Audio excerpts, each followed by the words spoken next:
Hey everybody, it is Dr. Anderson, and you are going to be in my Humanities 320 class, which is covering absurdism, existentialism, and a little bit of the absurdist theater trend in France from the 1930s to about the 1960s, early 1970s. You do not need to know any French in order to take this class. So if you're already signed up for it and you've been wondering about that, no worries. Everything's fine. Everything's going to be in a translated format. And the nice thing about this class is that I hope it will give you some insight into why I do what I also do at Capital, which is teach French and in French literature, because this is the kind of thing I love, right? I love this kind of philosophy. I love this kind of literature, and I really hope to share it with you. So, a few ground rules as you begin the semester. The number one rule, the absolute number one rule, is you must read. You absolutely have to read these books. You have to read the texts that are assigned. You really cannot get away with looking up summaries, right? A lot of this is what we call experiential reading and experiential understanding, right? You are meant to feel what it feels like to read these plays. You are meant to experience the vocabulary, to experience the way the words come off the page, the way that you interpret them. If you try to do this through any sort of a summary or a filter, right? It's not going to be the same thing. It would be like trying to watch a Marvel action film where somebody just tells you that there's a lot of punching going on, right? You don't get to see it, you don't get to experience it for yourself. So make sure, number one, that you read all the material. In order to do that, in many cases, you're going to have to read ahead so that you can react to the discussions and the discussion boards, right? There is some difficulty, right, with having a class in this format because, as you know, right, we have this class online. It's asynchronous, and you don't really get a chance to interact with other people in the classroom, right? I would like to meet with all of you at least once this semester, if possible, 2 times, right? I'd like to be able to meet with everybody, and that can be on an individual basis, right? You can schedule that time with me. I'll have some availability on my on the Canvas page so that you get a chance to sort of schedule that with me. But I really do want to meet with you so that we can talk through your impressions, what you're feeling, how you're thinking about this material, right? So that is the number one thing, right, is that you must read. You absolutely cannot get away without reading this. And if you don't believe that you're going to be able to do it, I hate to say it, but this might not be the course for you, right? There's going to be a lot of reading. It is going to take some time. It is not the most reading that you will ever have to do in a class, right? For sure. But it is going to require some time, so make sure you are setting that time aside and that you are committing to reading early in the semester. The second very important thing is simply to stay engaged with the class. If you start missing class time or you start saying, I will catch up with this in a week or two, it probably will not happen. And I don't just say that because it's this class, right? I say that because any asynchronous class that you're a part of, the longer you delay things, the less likely you are to do them, and the end of the semester will show up and you will be very, very far behind. So don't let that happen. It's going to be very important for you to stay ahead of everything, right? And I guess the last thing is enjoy this, right? This philosophy, I believe, is very useful, right? I think that looking at absurdism and existentialism helps us to understand a little bit more about, number one, why the French sort of were the way that they were and still kind of are, right? This kind of philosophy is very influential, right? But also, I believe that coupled with your own personal philosophies, right, adding an understanding of existentialism and absurdism to your palette, right? To your palette of how you see life is a very useful tool, right? Giving you some insights into what is experience, what is life, what does it mean to live, what does it mean to struggle with the idea that life is a cycle, and sometimes it feels like we are right pushing that boulder up the hill and having it roll back down, right?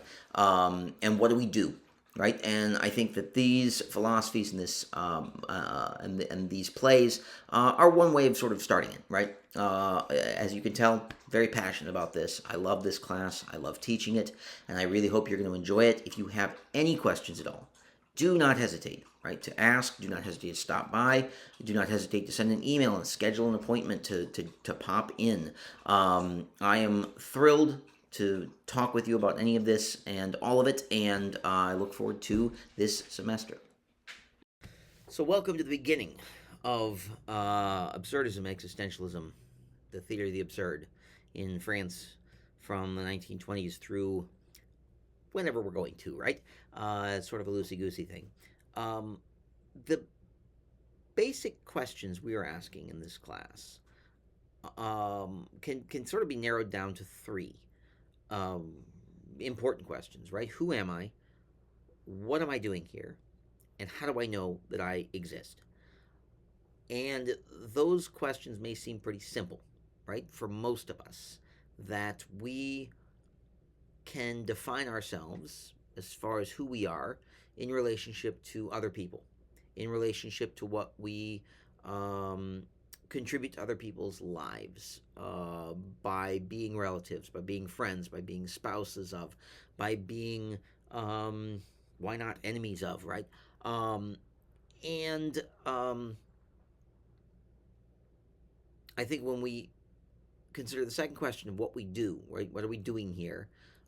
Purpose, right? Philosophy is all about determining purpose. And existentialism and absurdism, again, request of us an answer for what is our purpose and suggest ways for us to sort of determine that for ourselves, to figure out using philosophy, using those other two questions of how do I know that I exist and who am I, to put those things together and say, okay, so now what do I do with that, right?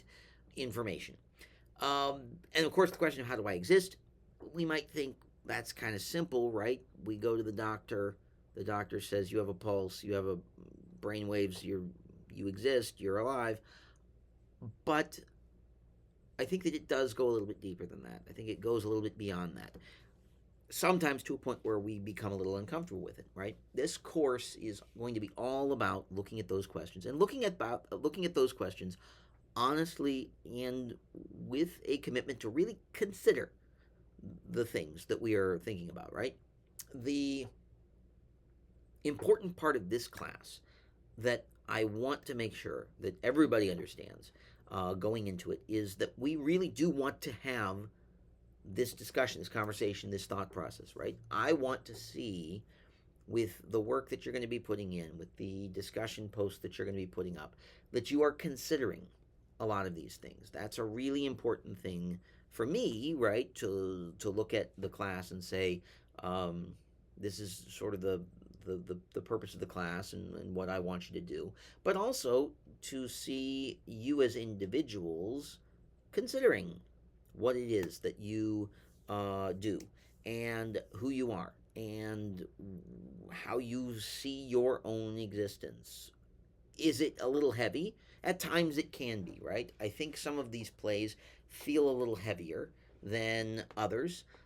I think that considering notions of philosophy, considering notions of existence and continued existence, and the struggle with continued existence, because it is a real thing, is an essential part of engaging with this class and really engaging with your life.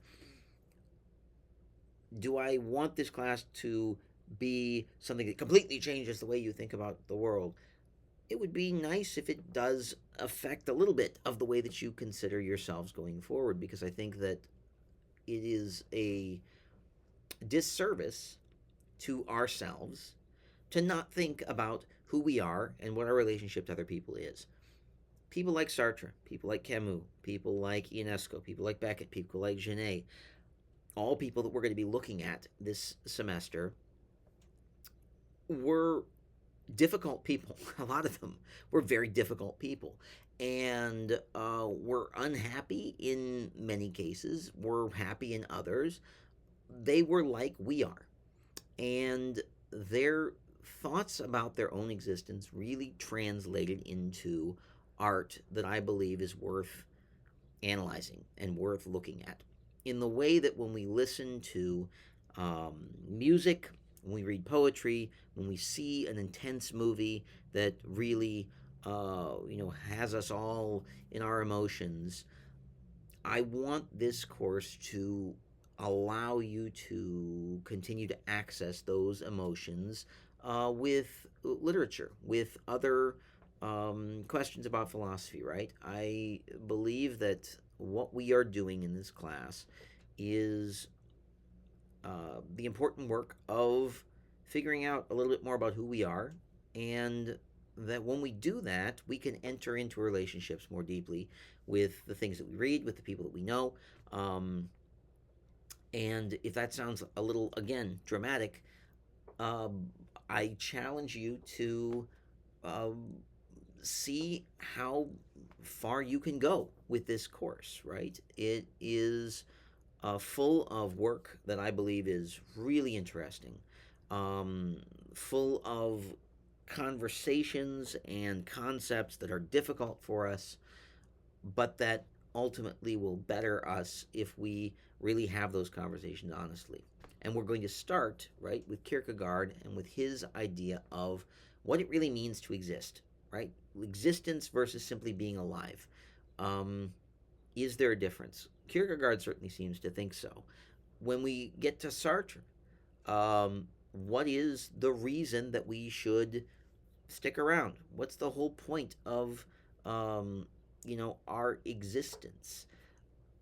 His philosophies that are more based in atheism certainly are different from those of Kierkegaard, but I think they are no less profound in the way that they ask us to engage with our existence and our relationship to others. So, I would like you, right, to sit with those three questions and really consider them, right? That's going to be our first reflection question, is that baseline of right now, when somebody asks you, who are you? What do you do? And how do you know you exist? What is your response, so that we can sort of build upon that base of what you start with, what your basic reaction to those questions are, and build upon it as we go through this course. So, there you go. That is going to be step number one, and I will see you in the next video about Kierkegaard.